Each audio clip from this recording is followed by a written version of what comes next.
सो hey everyone, तो चलिए आज हम अपनी जनरल की फुल रीडिंग के साथ जो है प्रैक्टिस स्टार्ट करते हैं। ठीक है, जैसे कि हमने डिस्कस करा था कि रीडिंग में जो है 3 सेक्शंस रहते हैं। सेक्शन 1 एंड सेक्शन 2 के सब पार्ट्स रहते हैं दो दो, एंड जो थर्ड पैसेज है वो एकेडमिक रीडिंग की तरह ही बिल्कुल लॉन्ग रहता है। ठीक है, तो अभी यहाँ पे देख भी लेते हैं कि हमारे पास वेरी फर्स्ट सब सेक्शन में जो है कौन से क्वेश्चंस हैं। So these are from 1 to 8 and questions कौन से हैं हमारे पास? फिलअप्स हैं। ठीक है जी।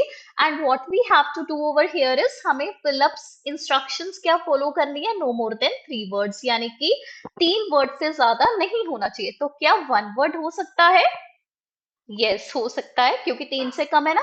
2 वर्ड्स हो सकते हैं, तो यस हो सकते हैं। 3 वर्ड्स हो सकते हैं, yes, but no more than 3 words. 3 से ऊपर 4 हो सकते हैं, तो नहीं हो सकते। ठीक है, तो ओके जी।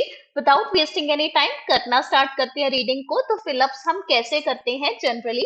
तो हम सबसे पहले जो है अपना क्वेश्चन उसको रीड करेंगे। ठीक है, क्वेश्चन को रीड करने के बाद हम उसमें कीवर्ड्स मार्क करेंगे, एंड कीवर्ड्स की हेल्प से we will move back to the location and हम अपने आंसर्स फाइंड आउट करने की कोशिश करेंगे, right? So let's start. So the very first question is saying that in an emergency, ठीक है, मेन कीवर्ड्स जिस पे आप लोग आपको लग रहा है कि सारी बात डिपेंड करती है उसको हम मार्क करते जाएंगे। ठीक है, I will mark it with you with my pen, right? So in an emergency, emergency में अ टीचर, टीचर मेन चीज हो गई, will either phone the office और डैश, मतलब इमरजेंसी में टीचर या तो ऑफिस में फोन करेगा और क्या करेगा देखते हैं। तो अभी I have to find the location with the help of the keyword. ठीक है, तो फाइंड आउट करने की कोशिश करते हैं। What are my keywords? Emergency, teacher and phone the office. Let's see. So देखिए जी, दिस इज इमरजेंसी। ठीक है, टीचर का दिख रहा है, ये रहा। फोन ये रहा, ऑफिस ये रहा। तो चलिए जी पूरा सेंटेंस हम पढ़ने की कोशिश करते हैं। So they are saying in cases of emergency, मतलब अगर इमरजेंसी हो जाती है, यानी कि अगर आग लग जाती है, तो find the nearest teacher who will. तो क्या करेगा टीचर? वो समझते हैं, कहते हैं who will send a messenger at full speed, या तो मैसेंजर सेंड करेगा फुल स्पीड पे, या फिर क्या करेगा? Phone the office, inform the office via phone extension 99। ठीक है, तो अभी मुझे इतना तो समझ में आ गया कि फोन तो उन्होंने ऑलरेडी कर दिया है, फोन की बात तो हो चुकी है।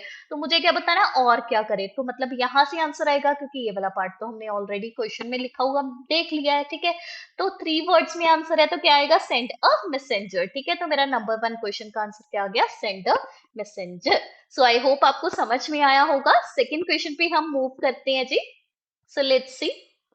हाँ जी। So second question is saying that the signal for evacuation, ठीक है, सिग्नल क्या रहेगा इवैक्यूएशन के लिए? Will normally be several dash. Several मतलब बहुत सारे, कि अगर बचाव के लिए हमें कुछ चाहिए तो उसका सिग्नल क्या देंगे हम? Several dash. तो फाइंड आउट करने की कोशिश करते हैं, सिग्नल, इवैक्यूएशन, है ना, इस तरीके से। तो ये रहा जी हमारा वर्ड इवैक्यूएशन। पढ़ते हैं। सो कहते हैं warning of an emergency evacuation will be marked by a number of short bell rings। अब देखिए, आपका क्वेश्चन हो सकता है नंबर ऑफ क्यों नहीं लिया, क्योंकि नंबर ऑफ मतलब बहुत सारे, वो तो ऑलरेडी क्वेश्चन में गिवन है ना।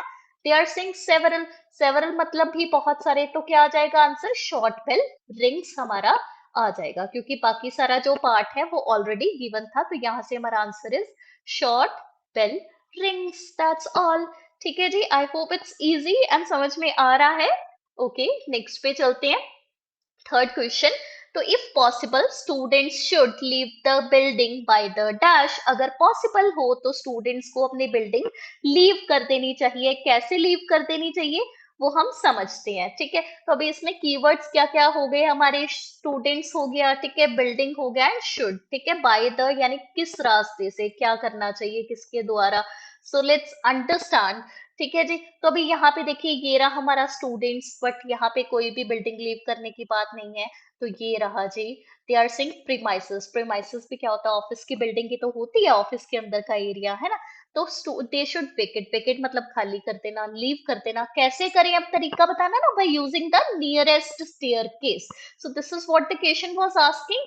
वो क्या कह रहे थे आपको? कैसे करें? तो कैसे करें? By using the nearest staircase. By लिखा हुआ है तो यूजिंग नहीं लगाएंगे, तो आंसर क्या आ जाएगा हमारा? Third, nearest staircase. ठीक है, आई होप आपको समझ में आ रहा है। नेक्स्ट क्वेश्चन पे मूव करते हैं।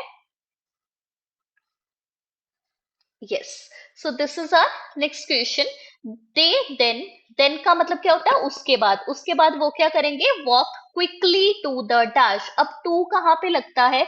जैसे I am saying I come from my home to office, मतलब घर से ऑफिस में आ रही हूं अगर मैं, ठीक है, तो मतलब टू के बाद मैंने क्या बताया? एग्जैक्ट एरिया बताया कि कहाँ पे इसके बाद हमें जाना है। तो चलिए जी लोकेशन पे चलते हैं एंड लेट्स सी कि क्या हमारा आंसर हो सकता है। ठीक है, तो यहाँ तक तो हो चुका है, आगे बढ़ते हैं जी। ओके, उसी की ही बात है यहाँ पे भी, है ना, कुछ भी नहीं है।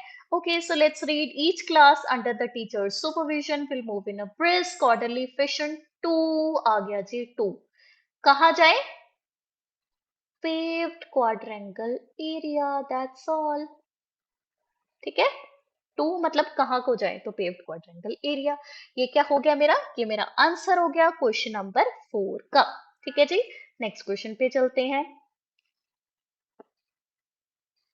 अभी देखिए, अगर आपको वोकेबलरी नहीं भी आती तो भी हम रीडिंग सॉल्व कर पा रहे हैं, है ना। So try to understand the things carefully कि हमें कैसे जज करना है, कि टू से हमने कितना इजीली जज कर लिया, राइट। नेक्स्ट चलते हैं जी फिफ्थ क्वेश्चन पे। So dash will join the teachers and students in the quad. Keywords teachers, students and quad. चलिए जी फाइंड आउट करने की कोशिश करते हैं। तो ये देखिए, ओके, सो यहाँ तक सिक्स तक हमने कर लिया था। नेक्स्ट पढ़ते हैं seven. They are saying all support staff will do the same, कि बाकी का जो सपोर्ट स्टाफ है वो भी क्या करेगा? It will do the same thing, यानी कि कौन करेगा ऐसा? और सपोर्ट स्टाफ करेगा। तो मेरा आंसर भी क्या आ जाएगा? सपोर्ट स्टाफ यहाँ पे, है ना। All support staff will do the same, तो सपोर्ट स्टाफ भी सेम ही करेगा। तो what is the answer of my question? Yes, yes, yes. Fifth का answer, all support staff will join the teachers and students in the quad. This is my answer, right? Next चलते हैं question number 6 पे. So they are asking us, each teacher will count up. Each class teacher क्या करेगा? Count करेगा। क्या करेगा? His or her students and mark dash. Students को count करेंगे एंड डैश मार्क करेंगे। तो देखते हैं जी क्या मार्क करेंगे, लेट्स अंडरस्टैंड। तो यहाँ तक तो हो गया था, आगे चलते हैं जी। ये देखिए यहाँ पे नहीं बताया क्या मार्क करेंगे। ये रहा teacher. Teacher will do a head count. Head count किसका करेंगे? स्टूडेंट का। एंड क्या चेक करेंगे? The role. अब कंफ्यूजन आपको आएगी, आंसर तो थ्री वर्ड्स में आ सकता है, तो चेक द रोल लगाए या फिर द रोल लगाए। तो मैं आपको समझाती हूँ। तो देखिए, अगर आप इस क्वेश्चन में आएंगे, they are saying mark dash, तो क्या आना चाहिए? क्या मार्क करेंगे? द रोल, यानी कि नाम आना चाहिए सीधा कि क्या मार्क करेंगे, राइट। अगर हम लिखें mark check the roll, does it make sense? No. ठीक है, एंड क्या करें? Mark the roll, that's all, grammatically correct. ठीक है, नेक्स्ट चलते हैं जी हम सेवेंथ क्वेश्चन कर रहे हैं। So after the dash everyone may return to class. अब कहते हैं किस चीज के बाद जो है हर बंदा क्लास में वापस जा सकता है। So let's understand. तो ये देखिए सेवन तक तो हमारा हो गया था, ठीक है, एंड ये भी हो गया था, राइट। अभी हम चलते हैं नेक्स्ट पार्ट पे कि किसके बाद वापस जाएं। तो ईच टीचर सिंस स्टूडेंट नहीं दिया हुआ जी। ठीक है, आगे चलते हैं। ओके, ये रहा जी। कहते until all students, teaching staff and support personnel. Personnel क्या होता है? स्टाफ ही होता है ना। स्टाफ आपका जो है कहाँ पे रहेगा? इवैक्यूएशन एरिया में रहेगा। कब तक? अंटिल मतलब कब तक रहेगा? Until all clear signal is given, जब तक आपको पूरा क्लियर सिग्नल नहीं दे दिया जाता। ठीक है, सो आंसर क्या आ जाएगा हमारा? ऑल क्लियर सिग्नल या फिर क्लियर सिग्नल। ठीक है, after the clear signal everyone में return to class, that's all.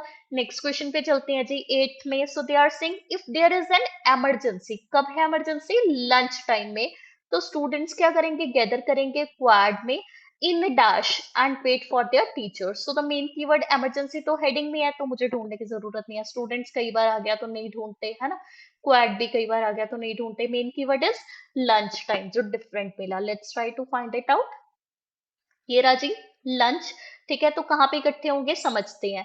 कहते students are to assemble. Assemble मतलब इकट्ठे होना। ठीक है, कहाँ पे इकट्ठे हो रहे? In their home room groups in their quad. And किसकी वेट करेंगे? होम रूम टीचर की। तो यानी किस में इकट्ठे हो रहे हैं? Home room groups, that's all. तो हमारा आंसर क्या आ जाएगा जी? होम रूम ग्रुप्स हमारा एट का आंसर आ जाएगा। तो इसके साथ ही हमारे क्वेश्चन नंबर 1 to 8 कंप्लीट होते हैं। आई होप आपको समझ में आ रहा होगा, राइट। इसके बाद नेक्स्ट पार्ट पे हम मूव करते हैं। चलिए जी, अब हम स्टार्ट करते हैं अपने सेकेंड पार्ट ऑफ रीडिंग के साथ, ठीक है। And this is community education. हमें 9 to 14 जो है क्वेश्चंस करने हैं। कौन कौन से क्वेश्चंस करने हैं, लेट्स ट्राई टू अंडरस्टैंड, ठीक है। तो ये इसमें हमारे पास है 9 to 14 में true false and not given, जिसकी हम पहले जो है वर्कशीट भी कर चुके हैं, राइट, स्पेशल प्रेजेंटेशन। तो इसी पे ही जो है हम वर्क करेंगे, ठीक है। कुछ स्टेप्स फॉलो करेंगे ट्रू फॉल्स के लिए। क्या क्या स्ट्रैटेजीज वर्क करती हैं, देखिए। सबसे पहले आपको क्वेश्चन अंडरस्टैंड करना है, नंबर 1। नंबर 2, कीवर्ड्स मार्क करने हैं। नंबर 3, उसकी हेल्प से आप लोकेशन पे जाएंगे। नंबर 4, मेक श्योर रीड करना है, then you need to derive your answer. Okay, so without wasting any time, let's start. First, यानी 9th question is saying that business basics is appropriate for beginners, है ना। तो मुझे क्या समझ में आ रहा है कि जो बिजनेस बेसिक्स है वो एप्रोप्रिएट यानी कि सुटेबल, सही है किसके लिए, बिगिनर्स जो स्टार्ट कर रहे हैं कोई कोर्स, ठीक है। So let's understand. तो देखिए जी, ये रहा मेरा बिजनेस बेसिक्स। तो यहाँ पे क्या बोल रहे हैं मुझे, दैट गेन फाउंडेशन नॉलेज, है ना। मैं दिखा देती हूँ, ये देखिए, गेन फाउंडेशन नॉलेज, फाउंडेशन यानी कि बेसिक्स की नॉलेज, है ना, for employment in any accounts position with book keeping and business basics through to intermediate level. Intermediate level क्या होता है, 3 लेवल्स होते हैं ना किसी भी लर्निंग के, बेसिक, इंटरमीडिएट एंड एडवांस्ड, ठीक है। तो हमने क्या सीखा कि हाँ जी, फाउंडेशन भी दे रहा है एंड इंटरमीडिएट तक भी लेके जाएगा, आगे और भी पढ़ना है तो suitable for anyone requiring knowledge from the ground up. अब ग्राउंड अप पता क्या होता है, बिल्कुल बेसिक से, है ना। तो क्वेश्चन भी हमें देखिए क्या कह रहा था कि हाँ जी, ये एप्रोप्रिएट यानी कि सुटेबल है बिगिनर्स के लिए। तो हमें लोकेशन में भी सेम चीज समझ में आई, तो आंसर क्या हो जाएगा हमारा, ट्रू हो जाएगा, ठीक है। नेक्स्ट क्वेश्चन पे हम मूव करते हैं।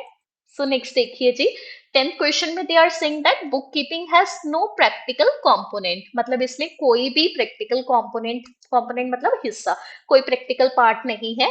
क्या सिखा रहे हैं हमें, सिर्फ और सिर्फ थ्योरेटिकल पार्ट ही सिखा रहे हैं, ठीक है। So let's understand. तो देखिए यहाँ पे जो है बुक कीपिंग हमें दिया हुआ है, that is the main keyword, ठीक है। समझते हैं हम। They are saying bookkeeping. This course will provide students with a comprehensive understanding. Comprehensive का मतलब होता है detailed understanding आपको मिलेगी इसमें of bookkeeping and a great deal of hands-on experience. Hands-on experience क्या होता है कि आपको हाथ से काम करना पड़ेगा, यानी practical experience। और क्वेश्चन क्या कह रहा था, प्रैक्टिकल एक्सपीरियंस नहीं है, बट लोकेशन कह रही है हैंड्स ऑन एक्सपीरियंस है। तो आंसर हमारा क्या आ जाएगा जी, फॉल्स आ जाएगा, ठीक है। नेक्स्ट क्वेश्चन पे चलते हैं हम, क्वेश्चन नंबर 11 पे। सो देखिए 11th क्वेश्चन में they are saying book keeping is intended. Intended मतलब इरादा, क्या इरादा है बुक कीपिंग का, फॉर एडवांस्ड स्टूडेंट्स ओनली। किसके लिए, सिर्फ एडवांस्ड स्टूडेंट्स के लिए है। तो हम अपने मेन कीवर्ड यानी बुक कीपिंग के ऊपर वापस चलते हैं। हाँ जी, लेट्स सी। तो देखिए बुक कीपिंग में जो है, क्या इन्होंने बात करी है एडवांस्ड स्टूडेंट्स या किसी, ये कह रहे हैं स्टूडेंट्स को प्रोवाइड करेगा कॉम्प्रिहेंसिव यानी detailed understanding of book keeping and great deal of hands on experience, but advanced students तो मिसिंग है, नॉन भी तो बिल्कुल ही मिसिंग है। एंड अगर कोई पार्ट मिसिंग होता है तो हम उसको आंसर क्या लगा देते हैं, फिर नॉट गिवन लगा देते हैं, ठीक है। चलिए जी, नेक्स्ट क्वेश्चन पे हम मूव करते हैं। सो देखिए 12th क्वेश्चन जो है, it is asking us about the new enterprise module can help your business become more profitable, है ना। कि जो न्यू एंटरप्राइज मॉड्यूल है वो आपके बिजनेस को मोर प्रॉफिटेबल यानी कि ज्यादा फायदेमंद बनाने में आपकी हेल्प करेगा। तो what are the keywords, new enterprise module आ जाएगा एंड मोर प्रॉफिटेबल, ठीक है, बिजनेस। Let's see. सो ये देखिए जी, we got the location new enterprise module, है ना। तो यहाँ पे क्या कह रहे हैं, किसमें हेल्प करेगा, देखिए कहते हैं अंडरस्टैंड यानी कि समझने में। किसको समझने में, company structure, tax rates, deductions, employer obligations, यानी एम्प्लॉयर के लिए ऑब्लिगेशन यानी कि हमें क्या कहना मानना है, profit and loss statements, profit कराएगा नहीं, स्टेटमेंट समझने में मदद करेगा, and GST and budgeting for text, है ना, ले टैक्स, सॉरी। लेकिन यहाँ पे हमें क्या बोला जा रहा है क्वेश्चन में कि वो आपके बिजनेस को जो है मोर प्रॉफिटेबल बनाएगा। तो ऐसा तो कुछ भी गिवन नहीं है, अगर नहीं है तो आंसर क्लियरली क्या आ जाएगा, नॉट गिवन, दैट्स ऑल, ठीक है। क्वेश्चन नंबर 13 पे मूव करते हैं। So question number 13 is asking us that social networking, ये हमारा कीवर्ड हो गया, social networking focuses on a specific website to help your business succeed. ठीक है, यानी कि जो सोशल नेटवर्किंग है ना, वो फोकस करती है किसके ऊपर, फोकस करती है एक स्पेसिफिक वेबसाइट के ऊपर, एक बहुत एक मतलब एक खास वेबसाइट के ऊपर फोकस करती है आपके बिजनेस को सक्सीड करने के लिए। तो चलिए जी कीवर्ड ढूंढने की कोशिश करते हैं, ये रहा social networking. So they are saying this broad overview, broad का मतलब क्या होता है कि बहुत बड़े लेवल पे, है ना, gives you the opportunity to analyse what web technologies are available and how they can benefit your organisation. तो एक स्पेसिफिक वेबसाइट पे फोकस नहीं कर रही है, वो वेब टेक्नोलॉजीज पे फोकस कर रही है। ठीक है, तो आंसर क्या हो जाना चाहिए इसका, फॉल्स, क्योंकि वहां पे एक वेबसाइट है और यहाँ पे टेक्नोलॉजीज है। ओके, तो एक डाउट मैं यहाँ पे और क्लियर कर देती हूँ, स्टूडेंट्स विल से कि ये नॉट गिवन होना चाहिए, फॉल्स नहीं होना चाहिए, ठीक है। क्योंकि वहां पे स्पेसिफिक वेबसाइट गिवन है एंड वहां पे तो गिवन ही नहीं है लोकेशन में, राइट। सो लेट्स अंडरस्टैंड, देखिए social networking is the main keyword, specific website is the main keyword, ठीक है, and business is the main keyword, ठीक है। तो अभी हमें सोशल नेटवर्किंग मिल गया, अग्री, बिजनेस मिल गया, अग्री, एक भी कीवर्ड ना मिला तो हमारा नॉट गिवन हो जाता, that is completely okay, right. But यहाँ पे वेब टेक्नोलॉजीज लिखा है ना, वेब टेक्नोलॉजीज के अंडर ही आ जाता है वेबसाइट, है ना, तो उसका ही पार्ट आ गया वेब टेक्नोलॉजीज का। क्वेश्चन क्या कह रहा है, एक वेबसाइट, ये क्या कह रहा है टेक्नोलॉजीज, बहुत सारी चीजें, तो इसलिए फॉल्स हुआ है। आई होप आपको क्लियर हो गया होगा, ठीक है। नेक्स्ट क्वेश्चन पे चलते हैं, question number 14। So this is saying that the communication class involve speaking in front of an audience, मतलब जो कम्युनिकेशन क्लास है ना, उसमें हमें बोलना है, किसके आगे बोलना है, in front of an audience, बहुत सारे लोगों के सामने बोलना है। तो what are the keywords, communication class, है ना, speaking in front of an audience, ढूंढते हैं जी। तो ये रहा जी कम्युनिकेशन। तो what are they saying over here is that take out the fear of, take the fear out, है ना, कैसे, of talking to large gatherings of people, यानी किसके आगे बोलना है, बहुत सारे लोगों के आगे बोलना है। सो क्वेश्चन भी हमें यही कह रहा था कि इन फ्रंट ऑफ लार्ज ऑडियंस, है ना, और ये भी हमें क्या कह रही है लोकेशन की, yes, in front of large gathering of people. So match हो गया, तो आंसर क्या हो जाएगा हमारा, ट्रू हो जाएगा। इसी के साथ हमारे ट्रू फॉल्स कंप्लीट होते हैं, ठीक है। And let's move ahead towards the next section. हाँ जी, तो अभी जो है हमारा सेक्शन 2 स्टार्ट हो जाता है and this is what it is. अगर हम इसको पढ़ेंगे तो यहाँ पे जो है ये हेडिंग्स जो है हमारी स्टार्ट हो जाती हैं, ठीक है जी। तो पढ़ते हैं, इंस्ट्रक्शंस 15 टू 28 क्वेश्चंस हैं, बट हेडिंग्स के कितने, 15 टू 21 है, ठीक है। तो यहाँ पे हमें क्या बोला जा रहा है, कहते हैं the text on the next page है 7 सेक्शंस, 7 सेक्शंस है ए टू जी के, और मुझे क्या करना है, I have to choose the correct heading from this. बहुत आसान होता है ये, ठीक है, जस्ट डोंट वरी। स्टूडेंट्स को ना ये बहुत डिफिकल्ट लगता है, उसका रीजन क्या है कि या तो वो correct strategy I think follow नहीं कर पाते, है ना, या उनको समझ नहीं आता, कहीं ना कहीं अंडरस्टैंडिंग। तो हम जो है इन सारी चीजों के ऊपर वर्क करेंगे so that we can get 100% accuracy, ठीक है। तो समझते हैं जी, देखिए क्या गिवन है। सबसे पहले तो मैं आपको थोड़ी थोड़ी चीजें एक्सप्लेन करती हूँ, कि जैसे सबसे पहले हमें 15 से 21 क्वेश्चन करने, इतना समझ में आया। ये लिस्ट ऑफ हेडिंग्स है, ठीक है, और हमें कितने सेक्शंस करने हैं, ए टू जी, काउंट करते हैं कितने sections, A B C D E F G, कितने सेक्शंस हुए, 7। लेकिन हेडिंग्स कितनी गिवन है, 10। इसका मतलब 3 एक्स्ट्रा हेडिंग्स हमें गिवन है ना, ट्रैप करने के लिए, but we will not get trapped, we will do it very very carefully. Let's understand.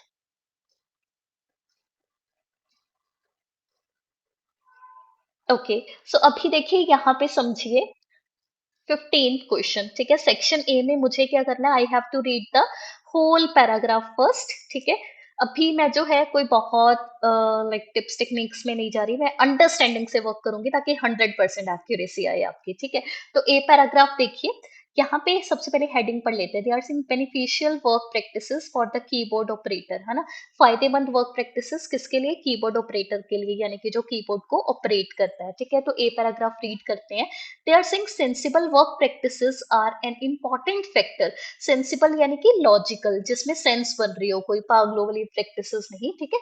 Sense सोच समझ कर बनाई हुई are sensible. Sensible work practices are an important factor, important part है किसमें, इन द प्रिवेंशन, प्रिवेंशन मतलब बचाव में, किससे बचे रहने के लिए, ऑफ मस्कुलर फटीग, यानी मसल्स की थकावट। मस्कुलर यानी मसल्स से जुड़ा हुआ, फटीग मतलब थकावट, ठीक है, टायर्डनेस।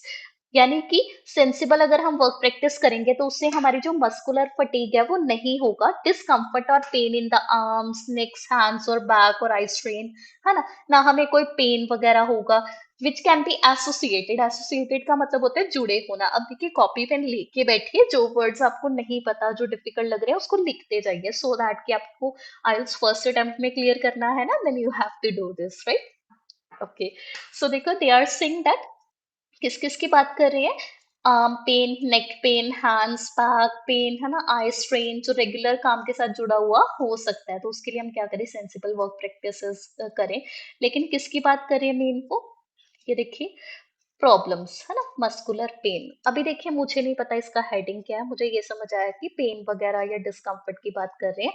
पैराग्राफ पढ़ लिया, अभी हम चलेंगे हेडिंग्स पे, ठीक है, एक एक ऑप्शन पढ़ते जाएंगे एंड जो लग रहा है उसको टिक करेंगे, जो नहीं लग रहा उसको क्रॉस जो है हम करते जाएंगे। तो फर्स्ट कह रहा है, हाउ कैन रिफ्लेक्शन प्रॉब्लम्स भी बी अवॉइडेड। तो आपको लगता है कि रिफ्लेक्शन प्रॉब्लम्स के बारे में ये आपसे बात कर रहे हैं? नहीं कर रहे हैं ना, देखिए, है ना, वो आपसे क्या बात कर रहे हैं, थकावट एंड ऑल, है ना, तो नहीं कर रहे। ओके, तो इस ऑप्शन को जो है हम बिल्कुल ही रिजेक्ट कर देते हैं, ठीक है, जो हाईलाइट हो गए वो रिजेक्ट होते जाएंगे, ठीक है। नेक्स्ट पे चलते हैं, how long should I work without a break. Should मतलब करना चाहिए, है ना, कितने घंटे मुझे विदाउट ब्रेक काम करना चाहिए। Are they talking, no, rejected. Next, what if I experience any problems. अब बहुत सारे स्टूडेंट्स इसमें ना कंफ्यूज हो जाएंगे। देखिए, अगर ये क्वेश्चन मार्क पूछ रहे हैं, है ना, तो अगर मुझे प्रॉब्लम हो रही है तो पैराग्राफ में क्या होना चाहिए था, सोल्यूशन, है ना, तो ऐसा तो कुछ भी नहीं है, सो दैट्स व्हाई ये ऑप्शन भी क्या हो गया हमारा, रिजेक्ट हो गया। जस्ट अ मिनट, ठीक है, तो ये भी मेरा ऑप्शन जो है रिजेक्ट हो गया। नेक्स्ट चलते हैं, when is the best time to do filing choose, मतलब फाइलिंग के काम करने का सही टाइम क्या है, बोल रहे हैं, नहीं बोल रहे, reject. Next, what makes a good seat, बोल रहे हैं क्या, नहीं बोल रहे ना, छोड़ दीजिए। Next, what are the common health problems. तो मुझे लगता है कि यस, शायद वो कहीं ना कॉमन हेल्थ प्रॉब्लम्स के बारे में बात कर रहे हैं। क्यों? क्योंकि देखिए यहाँ पे वो क्या बोल रहे थे हमें, कि जो सेंसिबल वर्क प्रैक्टिसेस है, जैसे डिस्कम्फर्ट ही एंड वो, ये हमें हो सकता है ना, तो हमें मान लीजिए इस पे डाउट हो गया, इसको टिक कर लीजिए। नेक्स्ट चलते हैं फिर हम, ठीक है। ओके, सो नेक्स्ट आ गया, what is the best kind of lighting. नहीं जी, नहीं दिया, छोड़ दीजिए। What are the rules of management, नहीं दिया। Why does a video create eye fatigue, नहीं दिया। Where should I place my documents, नहीं दिया। तो बाय रिजेक्शन मेथड जो है मेरा आंसर क्या आ जाएगा, सिक्स्थ आंसर मेरा करेक्ट हो जाएगा पैराग्राफ ए के लिए। Very very easy. एक और चीज ध्यान रखनी है, हेडिंग्स कभी भी रिपीट नहीं होती, है ना, तो इसको जो है हम बिल्कुल काट ही देंगे कि ये मेरा आंसर रिपीट नहीं हो सकता, ठीक है। सेक्शन बी पे हम अभी चलते हैं, उसको पढ़ते हैं। तो देखिए जी, सेक्शन बी, तो इसमें जो है हम, let's read, they are saying it is vital that, मतलब वाइटल का मतलब होता है बहुत जरूरी, ये बहुत जरूरी है, that the employer pays attention to the physical setting, ठीक है, कि जो एम्प्लॉयर है ना वो अटेंशन दे, किसको अटेंशन दे, वो फिजिकल सेटिंग को अटेंशन दे, ठीक है। तो सो दैट, yes, कहते it is vital that the employer pays attention to the physical settings such as workplace design, the office environment, and placement of monitor, as well as organization of the work and individual work habits. कहते बहुत जरूरी है कि जो employer है, यानी जो काम दिया है, जिसने हमें जॉब पे रखा है, वो अटेंशन, पेज अटेंशन, यानी कि ध्यान देना, वो ध्यान दे, किस बात पे ध्यान दे जी, वो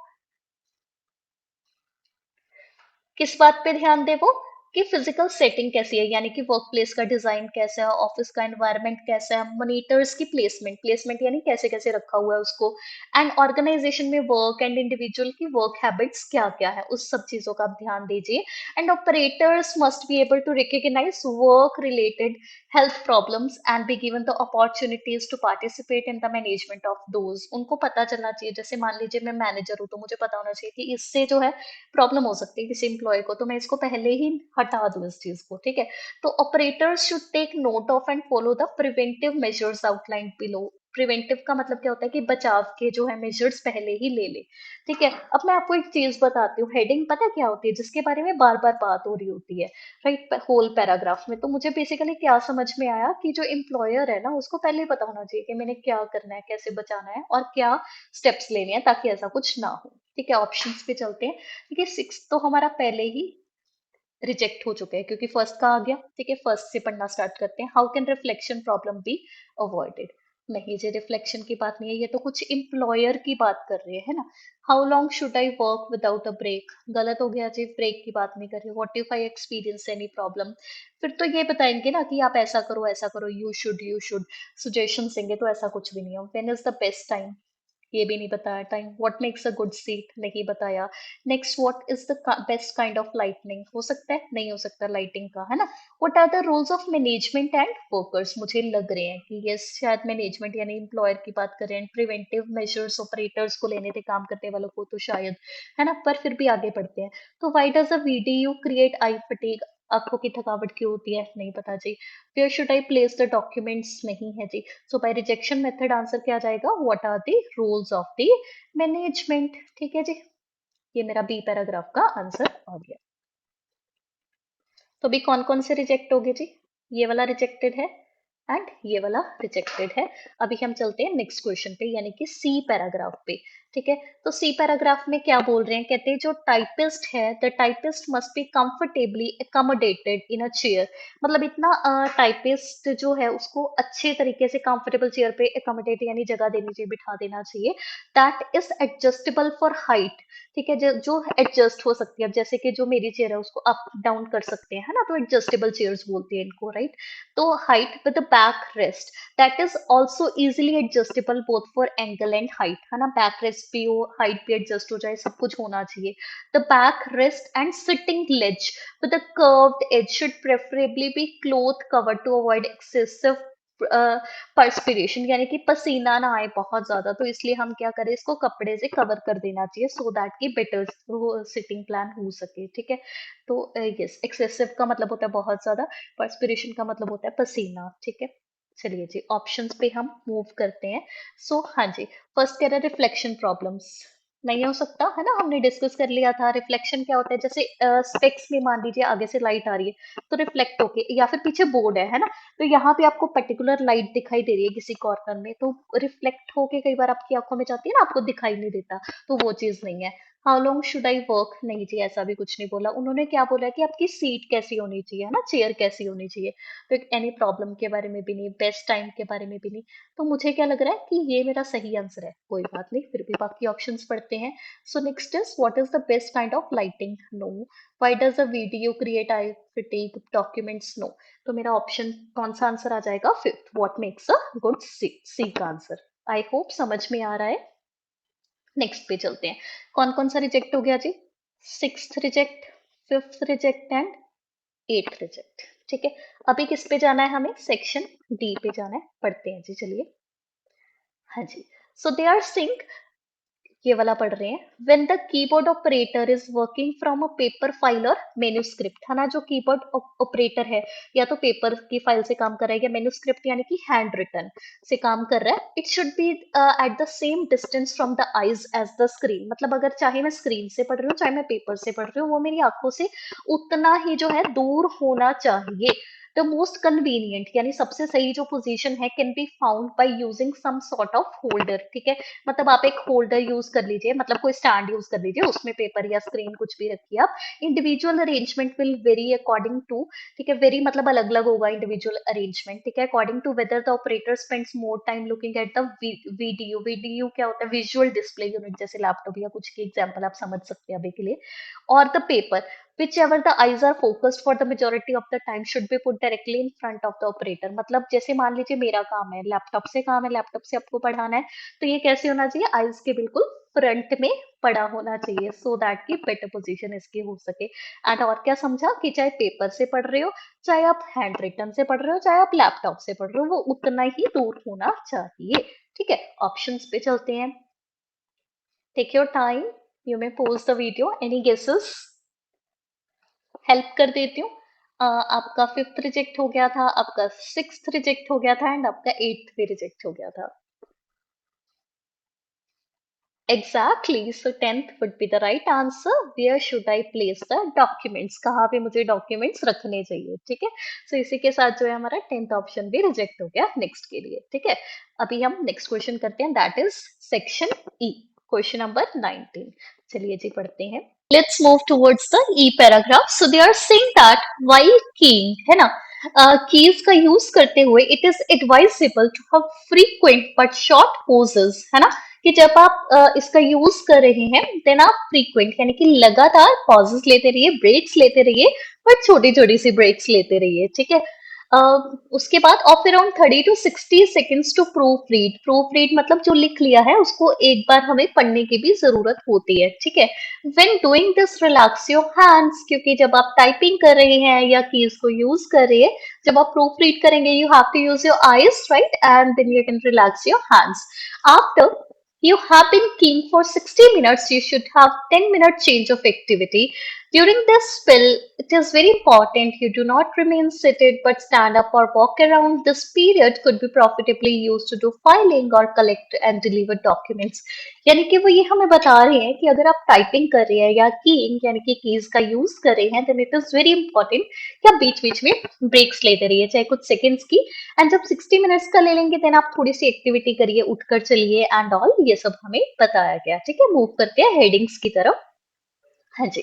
सो फर्स्ट कह रहा है how can reflection problems be avoided, बात कर रहे हैं नहीं कर रहे हैं जी, so we will cut it. Second is how long should I work without a break, तो ये पॉजेस की बात कर रहे हैं ना, right.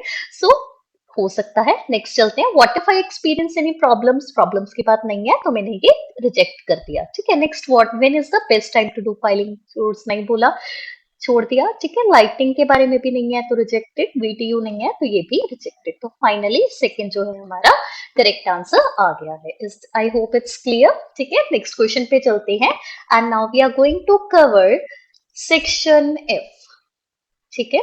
So let's understand section F में देखिए क्या बोला जा रहा है। They are saying that generally the best position for a VDU, है ना, कि आमतौर पर जो बेस्ट पोजीशन होती है is at right angles to the windows. मतलब विंडो पे आप राइट एंगल कौन सा होता है, 90 डिग्री का एंगल बनाते थे ना बचपन में, सेम, ठीक है। तो राइट एंगल्स होती है। If this is not possible then glare from the window can be controlled by blinds, curtains और मूवेबल स्क्रीन्स, है ना। यानी कि आप उसके आगे कुछ विंडो के आगे लगा दीजिए कर्टेन्स, ब्लाइंड्स जो आजकल आती है, या स्क्रीन, ताकि वो आपको परेशान ना करे, right. So keep the face of the video vertical to avoid glare from overhead lightning, है ना। ग्लेयर क्या होता है कि जैसे एक लाइट सी पड़ती है जिसको हम कहते हैं लिशक, लिशकारा पड़ता है ना। सो जो क्या है हमें कहीं ना कहीं इरिटेट करता रहता है, so it is very difficult to manage at that time, right. अभी हम ऑप्शंस पे मूव करते हैं, ठीक है। तो हमने क्या देखा था, मैं कट कर देती हूँ जो ऑप्शंस ऑलरेडी हो चुके हैं। फिफ्थ, सिक्स्थ हो चुका है, ठीक है। एट्थ भी हो गया था, उसके बाद ये भी हो गया था, and this is also done, right. So देखिए फर्स्ट कह रहा है how can reflection problems be avoided, तो हमें क्लियर है। क्यों क्लियर है जी, क्योंकि हमें क्या बोला जा रहा था कि यस हमें ग्लेयर कैसे अवॉइड करना है ना, तो फर्स्ट ही होएगा, बट स्टिल बाकी देख लेते हैं। प्रॉब्लम्स की बात कर रहे हैं जी, नहीं, है ना। बेस्ट टाइम नहीं, बेस्ट काइंड ऑफ लाइटिंग नहीं, वीडियो की बात तो कर रहे हैं लेकिन आई फटीग क्रिएट करता है उसकी बात अभी नहीं कर रहे हैं, तो जो है रिजेक्ट हो जाएगा। First would be the right answer for the F option, ठीक है जी। इसके बाद जो है हम नेक्स्ट पे मूव करते हैं, this is section G. Let's move. So let's read this now. So what they are saying, unsatisfactory work practices. Unsatisfactory क्या होती है, जिसमें satisfaction तसल्ली नहीं होती है ना, और working conditions में result in aches or pain, aches or pain, है ना, यानी दर्द का कारण बन सकती है। Symptoms should be reported to your supervisor early on so that the cause of the trouble can be corrected and operators seek medical attention, ठीक है। यानी कि अगर कोई प्रॉब्लम आ रही है फिर आपको क्या करना है, उनको बताइए एम्प्लॉयर को, सो दैट कोई सोल्यूशन निकल आए। तो डायरेक्ट है ना, देखिए फर्स्ट हो चुका था, ठीक है। सेकंड भी हो गया, फिफ्थ भी हो गया, this also done, this one done, this one done, okay. So what if I experience any problems, तो yes, क्योंकि आपको अपने मैनेजर को जाके बताना है। आगे पढ़ लेते, बेस्ट टाइम की बात नहीं है, क्रॉस, बेस्ट लाइटिंग नहीं है, वीडियो नहीं है, तो बाय रिजेक्शन मेथड ये जो है थर्ड हमारा करेक्ट आंसर आ जाएगा जी सेक्शन का, ठीक है जी। ओके, सो विद दिस हमने 15 to 21 क्वेश्चंस कवर कर लिए हैं। So let's move ahead, right. So इसमें जो है हमें क्या करना है, 22 to 28 they are talking about work place dismissals. Dismissals क्या होते हैं बेसिकली, कि जैसे हम काम से निकालने की, डिसमिस करने की बात कर रहे हैं, ठीक है जी। सो हम इसको पढ़ेंगे क्वेश्चंस को एंड विल सी कि कौन सी टेक्निक ये वाले क्वेश्चंस पे लगेगी। 22 टू 28। ओके, सो सबसे पहले 22 एंड 23 करने हैं हमें, ठीक है। क्या हमारे पास इंस्ट्रक्शंस हैं that no more than 3 words. Again, 1 word हो सकता है, 2 हो सकते हैं, 3 हो सकते हैं, बट मोर देन 3 जो है वो नहीं हो सकते, ठीक है। 22 पे चलते हैं। तो यहाँ पे क्या बोला जा रहा है, they are saying that if an employee receives a dash, अगर एक एम्प्लॉय को एक डैश मिल जाता है, this means that he will lose his or her job, है ना। If his work does not get better, मतलब अगर उसको डैश मिल गया और काम इम्प्रूव नहीं हुआ तो जॉब क्या है, वो लूज हो जाएगी, ठीक है जी। तो हाँ जी, लोकेशन पे चलते हैं, let's check. So what is my keyword, employee, है ना। ये रहा जी, डिसमिस। तो अभी क्या मिल गया, आगे देखते हैं। इम्प्रूवमेंट नोट दिया जाएगा, है ना, सबसे पहले जो है। उसके बाद ये एक्सप्लेन करेगा प्रॉब्लम को, नेसेसरी चेंजेस क्या करने हैं, बट नहीं, ये तो कह रहे हैं ऐसा नोट मिलेगा जिसके बाद फाइनली आपकी जॉब ही चली जाएगी। तो लास्ट स्टेप क्या है हमारा, फाइनल रिटर्न वार्निंग। 3 वर्ड्स हैं तो नहीं लिखेंगे, तो हमारा आंसर क्या हो जाएगा, फाइनल रिटर्न वार्निंग। क्योंकि कहते हैं which will inform you that you will be dismissed, मतलब काम से निकाल दिए जाओगे, unless, अगर there are improvements in the performance, अगर काम इम्प्रूव नहीं हुआ तो काम से निकाल दिए जाओगे, ठीक है। सो आंसर क्या हो जाएगा हमारा, फाइनल रिटर्न वार्निंग हमारा आंसर इसके लिए हो जाएगा 22 के लिए, ठीक है जी। नेक्स्ट पे चलते हैं 23। So, if an employee does not accept the reasons for his dismissal, अगर एक employee जो है accept ही नहीं करता कि उसका जो reason क्या है, ठीक है, a dash can be arranged, ठीक है। फिर क्या arrange करा जाएगा वो जो है हम देखते हैं, ठीक है जी। let's see। हाँ जी, तो कहते हैं डिसमिसल अब हो गया। अब एम्प्लॉय जो है, कहते ये देखिए, अगर कोई इम्प्रूवमेंट नहीं है तो डिसमिसल प्रोसीजर हो जाएगा। Dismissal procedure begins with a letter from the employer setting out the charges made against the employee. The employee will be invited to the meeting to discuss this accusations. Accusations का मतलब होता है जी इल्जाम, है ना। तो क्या बात करें, कहते हैं कि जो उसको बुलाया जाएगा एम्प्लॉय को लेटर देने के बाद कि आप पे ये इल्जाम जो है ये लगे हैं। ये वाले वर्ड का मीनिंग देखा था। If the employer denies the charges, denies यानी अगर वो मना ही कर देता है कि ये तो हुआ ही नहीं, तो he is given the opportunity to appear at, क्या करेगा फिर वो, फॉर्मल अपील हियरिंग पे जाएगा in front of a different manager, है ना। एंड उसके बाद जो है डिसीजन बनाया जाएगा कि एम्प्लॉय को भेजना है या नहीं भेजना, ठीक है। सो क्या करेगा, फॉर्मल अपील हियरिंग के लिए बुलाया जाएगा। सो इससे यही जो है हमारा आंसर होगा यहाँ के लिए। आई होप इट्स क्लियर, ठीक है जी। तो अभी जो है हम 24 टू 28 क्वेश्चंस करते हैं। ये आपके लिए एक डिफरेंट टाइप है। क्या डिफरेंट है देखिए जी, इसमें मैं आपको बताती हूँ। They are saying look at the following descriptions, मतलब आप ये फॉलोइंग डिस्क्रिप्शंस पे देखिए and list of terms in the box below, ठीक है। लिस्ट ऑफ टर्म्स भी ये जो है हमें गिवन है, ठीक है। तो हमें क्या करना है, match each description with correct term A to E. Each को हमने करेक्ट टर्म के साथ मैच करना है। एप्रोप्रिएट लेटर लिखना है ए to E in boxes 24 to 28 on your answer sheet, ठीक है। सो 24th क्वेश्चन क्या पूछ रहा है हमें, कहते हैं an employee is asked to leave work straight away because he has done something really bad, ठीक है। अभी देखिए मैं आपको ना एक तरीका बताती हूँ। जब भी हमें ऐसे बॉक्स में दिए हो ऑप्शंस, है ना, तो हम क्या करेंगे, सबसे पहले इन्हीं को ढूंढ लेंगे। तो मुझे क्या ढूंढना है, fair dismissal, summary dismissal, unfair dismissal, wrongful dismissal and constructive dismissal, ठीक है। तो हम पैसेज पे चलते हैं, इस सबको मार्क कर लेते हैं, राइट, कि कहाँ पे है। तो देखिए जी, सबसे पहले हम देखते हैं, ये दिख गया मुझे फेयर डिसमिसल, ठीक है। उसके बाद नेक्स्ट मुझे कहाँ पे दिखाई दे रहा है, this is summary dismissal, right, 2 मिल गए। उसके बाद ये रहा एक रॉन्गफुल डिसमिसल, पता नहीं उसमें है या नहीं, हम एक बार मार्क कर लेते हैं सारे, है ना, क्योंकि इतना तो याद नहीं रहता ना।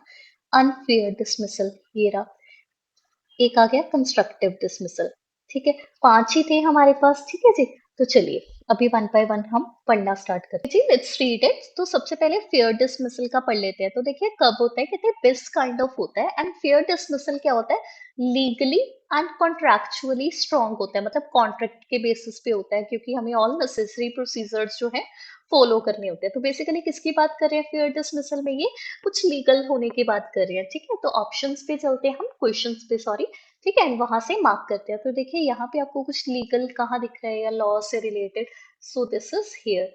तो इसको अभी पूरा पढ़ेंगे। They are saying that the reasons for an employees dismissal are acceptable by law and the terms of the employee contract. तो देखिए कॉन्ट्रैक्ट की भी बात है एंड लॉ की भी बात है, दोनों ही जो हमारे कीवर्ड्स हैं वो फुलफिल हो रहे हैं। तो इसका आंसर जो है वो क्या आ जाएगा हमारे लिए, ए आ जाएगा, ठीक है। तो नेक्स्ट क्वेश्चन पे हम अभी चलते हैं, 28 is already done. Okay, so next चलते हैं जी समरी डिसमिसल के ऊपर। यहाँ पे ये क्या बात कर रहे हैं, कहते हैं in cases where an employee's misconduct is very serious, है ना, जब उसको जो मिसकंडक्ट है वो बहुत ही ज्यादा सीरियस हो जाता है, ठीक है, एंड उसने कोई प्रोसीजर नहीं फॉलो करे होते, ठीक है, तो an employer may not have to follow these procedures, मतलब उसको कुछ फॉलो नहीं करना। तो एम्प्लॉयर जो वो प्रूव कर सकता है कि उसका बिहेवियर जो है वो खराब था एंड उसको इमीडिएटली जो डिसमिस कर सकता है।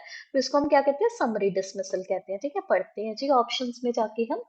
हाँ जी, तो देखिए ये रहा, an employee is asked to leave work straight away, क्यों, क्योंकि something he has done something really bad, क्योंकि डेंजरस बिहेवियर है ना, इसकी बात करी जा रही है। ये देखिए, क्योंकि जब बिहेवियर क्या है, इलीगल है, डेंजरस है एंड सेवरली रॉन्ग है, बहुत बार रॉन्ग हो चुका, तो इसलिए जो है हमारे पास इस क्वेश्चन का आंसर क्या आ जाएगा, बी आ जाएगा, ठीक है। इसके साथ हमारे 24 एंड 28 क्वेश्चंस हो चुके हैं। नेक्स्ट चलते हैं जी अभी हम, एंड नेक्स्ट हमारे पास क्या है, रॉन्गफुल डिसमिसल है, ठीक है जी। तो रॉन्गफुल डिसमिसल के लिए पढ़ते हैं। They are saying that sometimes dismissal is not considered to have taken place fairly and one of these types is wrongful dismissal। मतलब कई बार क्या होता है कि कोई dismissal जो है वो fairly नहीं होता है एंड उसको ही जो है हम wrongful dismissal का नाम दे देते हैं, ठीक है। तो ऑप्शंस में इसमें और क्या है, and involves a breach of contract by the employer, मतलब एम्प्लॉयर ने ही बोला होता है, जैसे मान लीजिए 1 साल के लिए बोला है और वो खुद ही उसको ब्रीच कर देता है कि मुझे नहीं पता जी, I can not follow this, right. So देखिए कहाँ पे है, तो an employee is pressurized to leave his job unless he accept the conditions, और नो जी ये तो नहीं बोला। Gets rid of an employee, है ना, यस ये बोला हुआ है, क्योंकि without keeping the conditions to in the contract, यही चीज हमें बोली है। तो रॉन्गफुल डिसमिसल हमारा कौन सा है, डी है, तो इसका आंसर भी क्या आ जाएगा, डी आ जाएगा, राइट। नेक्स्ट क्वेश्चन पे हम मूव करते हैं, 3 क्वेश्चंस हमारे हो चुके हैं, लेट्स मूव अहेड। हाँ जी, तो नेक्स्ट आ जाता है हमारे पास अनफेयर डिसमिसल। देखिए तो अनफेयर डिसमिसल में क्या बोला जा रहा है, हम पढ़ते हैं। कहते हैं अनदर टाइप, जो अलग टाइप है इसकी वो क्या है, अनफेयर डिसमिसल है is when an employee is sacked without good cause, है ना, मतलब उसको लाइक बोरे की तरह बाहर फेंक दिया ऐसे समझ लीजिए, और कोई रीजन भी नहीं है अच्छा, ठीक है। तो ये देखिए जी, रीजन से कनेक्टेड हम देखते हैं कौन सा जो है पैराग्राफ हमें उसकी बात करी जा रही है। They are saying the reason for an employees dismissal is not considered good enough, reason ही नहीं पता हमें तो अनफेयर हो गया बिल्कुल ही, तो आंसर क्या आ जाएगा, सी आ जाएगा। तो इसके साथ ही हमारे ये वाले क्वेश्चंस हो चुके हैं। अब अगर तो आप चाहें तो आप बड़ी समझदारी के साथ, कौन सा बच गया आपका, 25th बच गया, है ना, तो आप इसका जो बच गया या तो वो लगा दीजिए, ठीक है, अगर टाइम नहीं है, अगर टाइम है तो इसको पढ़िए। तो देखिए जी यहाँ पे क्या बोला जा रहा है, कंस्ट्रक्टिव डिसमिसल में they are saying there is another kind of dismissal known as constructive dismissal which is slightly peculiar, यानी कि बहुत अजीब है, स्ट्रेंज है, क्योंकि इसमें एम्प्लॉय जो है not actually openly dismissed by the employer, उसको मतलब सबके सामने ओपनली हम उसको डिसमिस तो नहीं कर रहे, इन दिस केस एम्प्लॉय को फोर्स करा जाता है कि वो रिजाइन करे, मतलब उसको परेशान कर करके, ठीक है। अब देखिए, तो 25th an employee is pressured to leave his job until he accepts conditions that are very difficult from those agreed to in the beginning, है ना, तो इसलिए इसका आंसर क्या आ जाएगा, ये वाला कंस्ट्रक्टिव डिसमिसल वाला, ठीक है जी। तो इसके साथ ही हमने 28 तक क्वेश्चंस भी कंप्लीट कर लिए हैं। अभी हम चलते हैं last section of the general reading, that is a full long passage, ठीक है जी। सो ओके, अभी हम नेक्स्ट पैसेज रीडिंग का स्टार्ट करते हैं। This is very last passage of the GT reading and इस ये जो है सबसे लॉन्ग पैसेज रहता है, राइट। सो चेक करते हैं सबसे पहले कि हमारे पास कौन सी टाइप के क्वेश्चंस जो है इसमें आ रहे हैं। सबसे पहले सो दिस इज द पैसेज, इसमें काफ़ी पैराग्राफ्स रहते हैं, ठीक है, एंड 29 to 35 में ओके। सो इसमें हमें बताना है कि which paragraph contains the following information, मतलब हमें ये रीड करनी है क्वेश्चंस, ठीक है, and then with the help of the keyword जो है हम लोकेशन पे जाके we will tell them, we will write the correct answers कि कौन से पैराग्राफ में जो है कौन सी इंफॉर्मेशन लोकेटेड है। लाइक अभी जो है वेरी फर्स्ट क्वेश्चन है हमारा the origin of the word calisthenics, है ना, कि ओरिजिन यानी कि ये जो है वर्ड कहाँ से आया था। So let's try to find it out. अभी देखिए दो कीवर्ड्स हमें मेन दिखाई दे रहे हैं। सो कैलिस्थेनिक्स जो है उसको हम कीवर्ड नहीं कंसिडर करेंगे because that is the name of the passage as well. तो इट मीन्स दैट ऑब्वियसली ये हर जगह पे गिवन होगा, ठीक है। सो यहाँ पे हम देखिए ओरिजिन का मतलब होता है कि कहाँ से है, तो क्विकली स्किम एंड स्कैन करते हैं फर्स्ट लाइन से, ठीक है। अगर आप पूरा पढ़ सकते हैं स्किम एंड स्कैन का मतलब क्या होता है, देखिए क्विकली इसको रीड करना है ना। जैसे मुझे क्या पता चला, okay from the very first skim and to scaler tree, है ना, इतनी क्विकली उसको रीड करना, तो जितना प्रैक्टिस करेंगे उतना बेटर होगा। तो यहाँ पे मुझे क्या पता चल रहा है, हाँ जी, कि ओरिजिन की कोई भी बात नहीं हो रही है। फिर सेकेंड में अगर जाएंगे हिस्टोरिकल रिपोर्ट की बात हो रही है, बट स्टिल ओरिजिन की कोई भी बात नहीं हो रही है। क्विकली जस्ट गो थ्रू करा, पूरी पूरी लाइन्स नहीं, ठीक है। फिर नेक्स्ट पे अगर हम गए दे आर सेइंग कि उन्होंने सीरियसली नहीं लिया था आर्टिस्टिक फॉर्म एस्थेटिकली, यस। तो यहाँ पे क्या आ गया कि टर्म जो है कहाँ से डिराइव करी गई थी, फ्रॉम ग्रीक। तो सिंस हमें पता चल गया कि टर्म कहाँ से आई थी, तो कहाँ से आई थी, तो that means this is the origin of the word, है ना। ओरिजिन आ गया, सो दैट्स वाई फर्स्ट का आंसर हमारा क्या हो जाएगा, दिस वुड बी सी, ठीक है। तो इसी तरीके से हम जो है सेकंड क्वेश्चन स्टार्ट करते हैं, the last popular supporter of calisthenics, ठीक है। तो अभी हमें पता होना चाहिए तो कि इसमें कीवर्ड्स कौन कौन से, देखिए सबसे पहले जो है इसमें कीवर्ड जो है दैट इज लास्ट पॉपुलर, है ना। फिर सपोर्टर एंड कैलिस्थेनिक्स, कैलिस्थेनिक्स को कीवर्ड हम नहीं मानेंगे, एज आई टोल्ड यू कि पैसेज में बार बार आएगा, राइट। एंड सपोर्टर को हम और क्या क्या कह सकते हैं, it can also be called proponent हम बोल सकते हैं, राइट। तो अभी इसमें हम चलते हैं, लेट्स सी। तो देखिए सी तक तो कोई भी सपोर्टर का नाम, नेम वगैरह कुछ भी नहीं था, ठीक है। तो यहाँ पे ढूंढते हैं कोई नेम है सपोर्टर का, डी में no, they have not given us. यहाँ पे चलते हैं ई में, यस, यहाँ पे कोई नेम तो दिया हुआ है, स्टेज नेम ये दिया हुआ है, फिर worlds most perfectly developed man, है। एंड यहाँ पे हम आगे से आगे जब पढ़ना, yes, so they are saying but Atlas was the last of a time date, है ना। मतलब इसका लास्ट पॉपुलर जो है वो क्या था, सपोर्टर था। तो no widely regarded proponent, proponent का मतलब क्या होता है, सपोर्टर, जो इसके बाद कोई भी नहीं था, बस एक यही था, ठीक है। तो इसलिए हमारा आंसर क्या आ जाएगा, इसमें ई आ जाएगा। मतलब सारी गेम जो है इसमें किसकी है, सिर्फ और सिर्फ कीवर्ड्स की, एंड कैसे हम उसको क्विकली स्कैन करते हैं। नेक्स्ट क्वेश्चन पे चलते हैं, 31st। So this is saying the first use of calisthenics as a training method. सबसे पहले इसको कब यूज़ करा गया था, ठीक है, कब यूज़ करा गया था, ठीक है। तो इट मीन्स कि कोई ईयर वगैरह की बात हुई होनी चाहिए जनरली। तो लेट्स सी, देखिए फर्स्ट में तो कुछ भी नहीं गिवन, सेकंड में अगर हम जाते हैं तो यस ईयर की बात है। So they are saying calisthenics enters the historical record at around 480 BC। That's all, कि उन्होंने क्या बोला कि कब यूज़ करा गया था। सो हमें और नहीं पढ़ना है, this is our correct answer, ठीक है। तो बी हो जाएगा। नेक्स्ट चलते हैं 32nd पे। तो यहाँ पे बोल रहे हैं a multi disciplinary approach to all round health and strength. तो हम किसकी बात कर रहे हैं, हेल्थ एंड स्ट्रेंथ के बारे में जो हम बात कर रहे हैं, ठीक है। तो हमारे कीवर्ड्स क्या हो जाएंगे, ऑब्वियसली इसमें हेल्थ एंड स्ट्रेंथ जो है हमारे मेन कीवर्ड्स इसमें आ जाएंगे, राइट। सो लेट्स सी अभी कि क्या बात इसमें हो रही है। तो अगर जो है हम एच में जाते हैं तो यहाँ पे देखिए हमें क्या बोला जा रहा है, like H is the right answer, but मैं आपको प्रॉपरली दिखाती हूँ। तो अगर हम ए में देखें तो हेल्थ एंड स्ट्रेंथ की कोई बात नहीं है ना। फिर बी में हमें क्या बताया गया कि कब कब इसको यूज़ करा जा रहा था, सी में टर्म कहाँ से आई थी, डी में फिर गोल्डन एज एंड ऑल के बारे में बताया हुआ है, राइट। यहाँ पे फिर एक नेम बताया कि जिसने इसको फॉलो करा था। बट हम ढूंढ क्या रहे हैं, एक्चुअल में हम ढूंढ रहे हैं कि ऑलराउंड हेल्थ एंड स्ट्रेंथ के बारे में, राइट। हेल्थ एंड स्ट्रेंथ हमें जो है यहाँ पे कहीं भी कीवर्ड जो है वो एग्जैक्टली जो है दिखाई नहीं दे रहा है। तो हम नेक्स्ट पे जो है मूव करते गए। तो जब हम एच पे पहुँचे तो देखिए यहाँ पे हमें हेल्थ एंड जो है उसके स्ट्रेंथ यानी कि फिटनेस स्ट्रेंथ के बारे में कुछ गिवन है, मसल डेवलपमेंट के बारे में गिवन है, जॉइंट पेन इस सबसे बचाता है ना। As a result best methods हैं, मॉडर्न भी लोग इसको इवन कंबाइन कर देते हैं।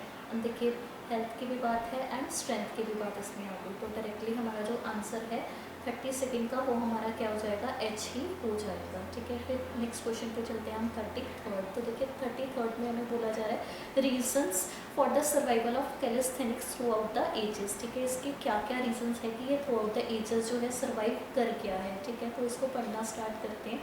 तो देखिए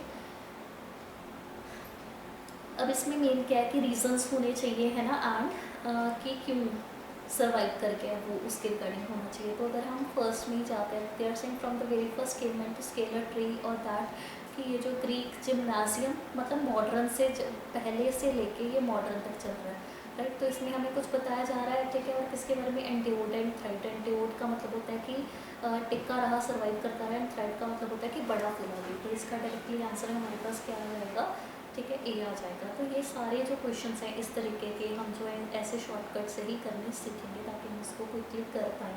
आपसे भी हो जाएंगे, प्रैक्टिस लगेगी, but you would be able to do it.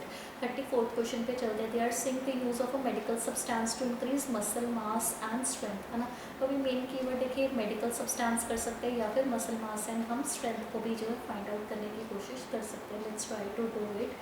तो देखिए क्विकली अगर देखेंगे तो इसमें मसल मास एंड स्ट्रेंथ जो है मुझे नहीं दिखाई दे रहा था। सी में भी ओरिजिन की बात थी, डी में भी नहीं, ई में भी नहीं, है ना। तो अगर हम नेक्स्ट इसको चलते जाएंगे तो यहाँ पे मुझे कुछ मास मॉन्स्टर्स दिखाई दे रहा है, ठीक है। स्ट्रेंथ होल तो लास्ट में भी गिवन है बट वो ऑलरेडी हो चुका है ना। तो मसल मास एंड स्ट्रेंथ की अगर हम बात करेंगे, देखिए फिर से मसल मास की बात है, फिर उसके बाद फंक्शनल स्ट्रेंथ की भी बात है, यानी कि येस किसके बारे में बात कर रहे हैं कि हम इसको क्यों यूज़ करते हैं। तो देखिए स्टेरॉइड्स एंड सिंथेटिक हार्मोन्स बनाने के लिए जो है हम इसको यूज़ कर रहे थे, ठीक है। तो ये बात है। अब जैसे जिम्स वगैरह में जाते हैं या कोई मोटे होने की दवाई आती है फैट गेन करने की या मसल्स गेन करने की, तो उस तरीके से हमें बताया जा रहा है, ठीक है। 35th क्वेश्चन पे हम चल पड़ते हैं। So they are saying a reference to travelling showman who displayed their strength for audiences, ठीक है। मतलब एक ट्रैवलिंग शोमैन है जो घूम घूम कर हमें बता रहा है, और जो घूम घूम कर कुछ करते हैं काम, तो उनको हम क्या कहते हैं, नोमैड्स, है ना। हमें पता है कि जिनका जो है प्रॉपर कोई घर नहीं होता है, जो घूम घूम कर अपना गुजारा करते हैं, काम करते हैं। तो let's try to find that out. तो देखिए यहाँ तक तो जो हो चुका है उसको छोड़ ही देते हैं हम, राइट। तो यहाँ पे अगर हम डी में चेक करेंगे तो यहाँ पे नोमैडिक करियर्स की कुछ बात है, जो क्या कर रहे थे, फियर ऑफ स्ट्रेंथ, जो फीट्स ऑफ स्ट्रेंथ सॉरी दिखा रहे थे, टू स्टंट पॉपुलेशन के लोगों को दिखा रहे थे। तो इस तरीके से जो है हमारे इस क्वेश्चन का आंसर भी क्या आ जाएगा, डी आ जाएगा क्विकली, ठीक है। अगर तो ऊपर हमें एन बी दिया होता है ना, एन बी मतलब होता है नो बाउंडेशन, तो फिर तो एक आंसर रिपीट होता है इससे ज़्यादा बार, बट अभी नहीं दिया हुआ है तो वी आर वेरी श्योर कि नहीं दिया हुआ है, तो हम इजीली अपना आंसर जो है वो मार्क कर सकते हैं, राइट। अभी हम चलते हैं 36 to 40 नंबर क्वेश्चंस पे, ठीक है। तो इसमें देखिए सबसे पहले इंस्ट्रक्शंस पे जो है हम मूव कर जाते हैं। So they are saying no more than 2 words, ठीक है। नो मोर देन 2 वर्ड्स का क्या मतलब हुआ कि 2 वर्ड्स होने चाहिए ज़्यादा से ज़्यादा, यानी एक भी हो सकता है, 2 भी हो सकते हैं, बट 2 से ज़्यादा वर्ड्स जो है वो नहीं हो सकते हैं, ठीक है। सो फर्स्ट पढ़ते हैं, कहते हैं during the 60s and 70s के दौरान अटेनिंग यानी प्राप्त करना huge muscles became more important than dash, ठीक है। यानी कि इस समय के दौरान जो है मसल्स गेन करना बहुत ज़्यादा इम्पॉर्टेंट था, देन किस चीज़ से ज़्यादा इम्पॉर्टेंट था, और having an attractive looking body, यानी हमें क्या बताना है बेसिकली कि किस चीज़ से जो है ज़्यादा इम्पॉर्टेंट था मसल मास गेन करना। तो अभी हमें एक चीज़ समझ में आ गई थी, हमें मसल्स के बारे में कहाँ कहाँ पढ़ा था। लेट्स मूव, ठीक है। तो हमने जो है एफ में पढ़ा था, ठीक है, मसल्स के बारे में, ठीक है। तो यहाँ से हम पढ़ना स्टार्ट करते हैं। They are saying in the सबसे इम्पॉर्टेंट पार्ट जो नंबर्स होते हैं ना, वो हमारे बहुत अच्छे कीवर्ड्स होते हैं, जैसे 60s एंड 70s, राइट। कहते हैं जो इसका गोल था वो क्या था, functional strength combined with physical beauty was replaced by an emphasis on huge muscles at any cost, है ना। तो यही हमें क्वेश्चन में बोला जा रहा है, क्या बोला जा रहा है कि मसल्स गेन करना इंपॉर्टेंट था, एक तो ब्यूटी से और किससे, ठीक है। तो हमने सारा बताया कि फंक्शनल स्ट्रेंथ से एंड ब्यूटी से ज़्यादा इंपॉर्टेंट था, तो answer will be functional strength, ठीक है, 36 का। उसके बाद हम नेक्स्ट क्वेश्चन पे चलते हैं। So they are asking us the first people to take up this new sport of body building had a background in calisthenics, but the most famous practitioners became known as dash, ठीक है। कहते हैं कि वैसे तो जो इसके first हैं उनकी बैकग्राउंड कुछ ना कुछ थी, बट इसके जो फेमस वंस थे उनको क्या कहा जाता था। अब देखिए समरी है, तो इसमें सबसे बड़ा फ़ायदा क्या रहता है कि आंसर जो है वो आगे से आगे ही मुझे मिलेगा। फिर आगे पढ़ लेते हैं। Drugs and mechanical devices were used to develop individual muscles to a monstrous size, है ना। तो मुझे क्या समझ में आया कि मैंने मास मॉन्स्टर कहीं पढ़ा था, तो उसके आसपास ही मेरा आंसर है। एंड जो इसको प्रैक्टिस करते थे उसको क्या कहते हैं, this is what I need to find right now. तो मैंने कहाँ पे देखा था, देखिए मास मॉन्स्टर्स यहाँ पे देखा था, ठीक है। तो यहाँ पे पढ़ते हैं, कहते हैं these body builders also relied on free weights and machines which allowed them to target and blow the size of individual muscles rather than develop the naturally proportioned body, यानी कि वो नेचुरल बॉडी डेवलप करने की बजाय वो focused muscles and weights के ऊपर, machines के ऊपर ध्यान देते थे एंड एम्फेसिस देते थे, यानी कि जोर डालते थे कौन सी चीज़ के ऊपर, physical beauty and balance in proportion. तो इनके to offer the mass monsters कहा जाता था इनको, ये हम बता रहे हैं। सो ये हमारा 37th आंसर हो जाएगा, क्योंकि इसमें यही पूछा जा रहा था ना हमसे, इनको क्या कहा जाता था जो ये सब करते थे। नेक्स्ट क्वेश्चन पे चलते हैं। They are saying that the calisthenics then became the domain of weaker people, है ना, कि वीकर पीपल के लिए रह गया, क्योंकि बाकी के लोग जो है वो क्या बनना चाहते थे, mass monsters, right. To people, females, children and those recovering from dash, ठीक है। अभी हम किससे रिकवर करते हैं, ये हम अगर सोचें तो इट इज़ जनरली इलनेस और समथिंग लाइक दैट, ऐसी चीज़ों से ही जो है हम क्या करते हैं, रिकवर करते हैं, right. So let's try to find it out. So ये देखिए वो कह रहे वीकर के लिए रह गया था, तो आगे से आगे पढ़ेंगे। सो दे आर सेइंग कि in this bigger is better climate calisthenics was relegated to group perceive to be vulnerable. अब देखिए मुझे रेलिगेटेड का अगर मीनिंग नहीं पता तो आई कैन ईजिली जज कि यहाँ पे जो है रेलिगेटेड यानी किसके लिए बच गया, है ना, परसीव समझा जाता था टू वल्नरेबल। वल्नरेबल क्या होता है कि जो कमज़ोर होते हैं या ज़्यादा स्ट्रांग नहीं होते, such as women, people recapturing from injuries, है ना, किससे जो बच रही, रिक्यूपरेटिंग, इसका मतलब क्या, री का मतलब क्या होता है कि दोबारा से किसी चीज़ से वापस आना, राइट। सो किससे, इंजरीज से वापस आ रहे हैं, है ना। तो इसलिए इसका आंसर क्या हो जाएगा, 38 क्वेश्चन का इंजरीज हो जाएगा यहाँ पे। नेक्स्ट क्वेश्चन पे चलते हैं। Much of the advanced knowledge about calisthenics was lost and the method was subsequently downgraded, कहते हैं ज़्यादातर नॉलेज जो है वो लॉस्ट हो चुकी थी एंड जो मेथड है वो डाउनग्रेड यानी कि सब्सिक्वेंटली यानी आगे से आगे जो है डाउनग्रेड यानी कि बहुत बेकार जो है होता जा रहा था to the status of a simple user-friendly activity. Once a person became skilled at this, he would progress to dash. ठीक है, मतलब अगर एक बंदे को थोड़ा सा भी ये आ गया तो वो डैश की तरफ चला जाता था, ठीक है। तो अगर हम जो है यहाँ पे इसको रीड करना स्टार्ट करते हैं। सो देखिए यहाँ पे कह रहे हैं sophisticated calisthenics great deal of knowledge was discarded, यानी कि बेकार हो गई थी, डाउनग्रेड हो गई थी, इसलिए एक्सेसिबल था, रेडिली अवेलेबल एक्टिविटी बन गई थी जिसको रूडिमेंट्री स्किल्स भी आती है। अब रूडिमेंट्री का मतलब क्या होता है, फंडामेंटल, ठीक है, basic skills. Could expect to graduate to weight training, तो क्या होना चाहिए हमारा आंसर, वेट ट्रेनिंग, क्योंकि हम क्या कह रहे हैं अगर आपको थोड़ा सा भी ये सब आता है तो आप वेट ट्रेनिंग में इजीली जा सकते हैं रेदर देन एडवांस्ड कैलिस्थेनिक्स। तो यही जो है हमारा 39 का आंसर भी हो जाएगा। नेक्स्ट क्वेश्चन पे चलते हैं, लास्ट वन, ठीक है। So they are saying that currently a revival मतलब वापस आना of calisthenics is under way as extreme muscle building can harm the body living it sore out of balance and in poor dash, ठीक है। मतलब कि कहते हैं अभी जो है बहुत कम चांसेस है, क्योंकि एक्सट्रीम मसल बिल्डिंग जो है वो हमें बॉडी को नुकसान कर सकती है, बैलेंस से दूर कर सकती है, उसको सोर यानी कि सूजन हो सकती है एंड पुअर डैश में हमें ले जाएगी। तो लोकेशन पे चलते हैं, ठीक है। तो देखिए जी, in recent years however fitness trends have been shifting back towards the use of calisthenics body building approaches that promote excessive muscle development frequently lead to joint pain. अब कहते हैं अगर आ भी रहा है ना तो इतनी सारी प्रॉब्लम्स आ रही हैं, balance physics and weak cardiovascular health. तो हमें क्वेश्चन भी क्या पूछ रहा था, अगर हम यहाँ पे देखेंगे तो क्वेश्चन हमें पूछ रहा था वीक हो जाएंगे हम, दो तीन चीज़ें तो दे ही दी थी, ठीक है, इंजरीज, पेन्स, अनबैलेंस्ड फिजिक्स, ठीक है। तो यहाँ पे अगर देखेंगे, देखिए लिविंग इट सोर यानी इंजरीज, अनबैलेंस्ड यानी कि out of balance and in poor dash, ठीक है। तो वो क्या कह रहे हैं कि वीक कार्डियोवेस्कुलर हेल्थ, तो ये कार्डियोवेस्कुलर हेल्थ जो है हमारा 40 का आंसर हो जाएगा, ठीक है, इस क्वेश्चन का, क्योंकि पुअर की जगह पे उन्होंने वीक दिया हुआ है। So we would just be writing cardiovascular health. तो इसी के साथ ही जो है हमारी ये रीडिंग जनरल की कंप्लीट होती है, ठीक है। एंड प्लीज़ मेक श्योर कि आप इसको अच्छे से प्रैक्टिस करिए। इसकी जो PDF है वो साथ में अटैच्ड रहेगी, you can download it and you can always practice it on your own as well. And let's stay connected for the next lectures as well.